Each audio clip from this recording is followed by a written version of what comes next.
Si nous devons demeurer sans interruption sous la puissance de Dieu, il nous faudra apprendre, non pas à garder un silence forcé, affecté, mais à nous cacher en Dieu, dans cette retraite paisible qui nous rend si sereins, que même quand les choses vont mal, nous sommes gardés parfaitement calmes, et des propos peu aimables ne jailliront en aucun moment de nos lèvres.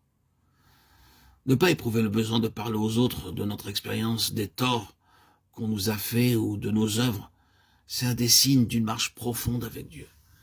Lorsque nous pouvons être très utilisés sans jamais en parler, que nous pouvons être offensés et incompris sans nous plaindre à personne, cela montre aussi que Dieu nous a sous son autorité. Lorsque nous allons à des assemblées, à des réunions, nous venons pour rencontrer Dieu. Peut-être que nous l'avons connu comme Jacob, le Seigneur en apparence éloigné dans le ciel, et nous, sur la terre, le regardant, le cherchant, et comme Jacob, élaborant des plans et combinant pour aider Dieu à accomplir ses desseins en nous.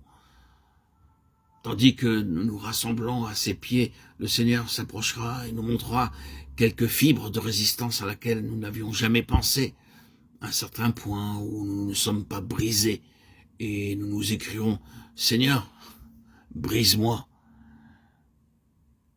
que ma vie te soit soumise, que ta volonté se fasse en moi, que je puisse devenir tel un agneau obéissant à son maître. Seigneur, brise-moi. Seigneur, enseigne-moi l'humilité. Accorde-moi tes faveurs. Toi seul est mon sauveur. Affaiblis mes résistances.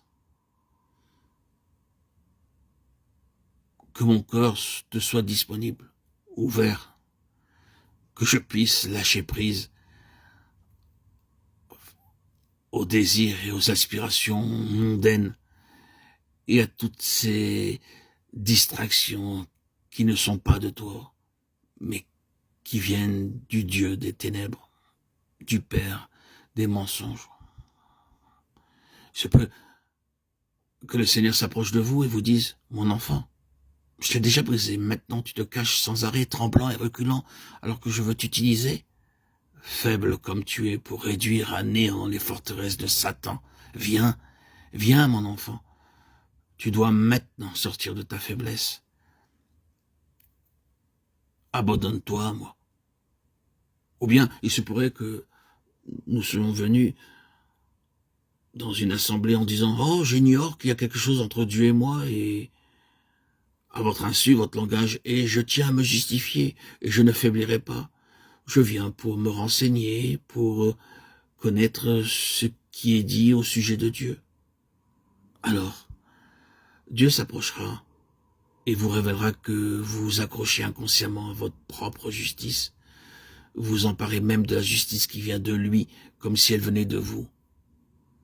Mais à la lumière de Dieu, votre forteresse, vos résistances failliront.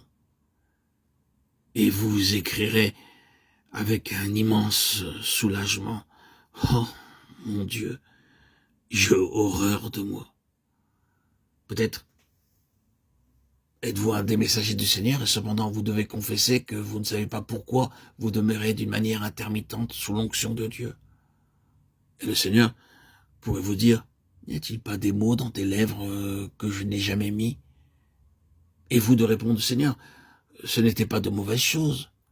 Mais n'as-tu pas parlé de ton expérience plus que tu n'aurais dû ?»« Oh oui, Seigneur, je n'avais pas pensé à cela.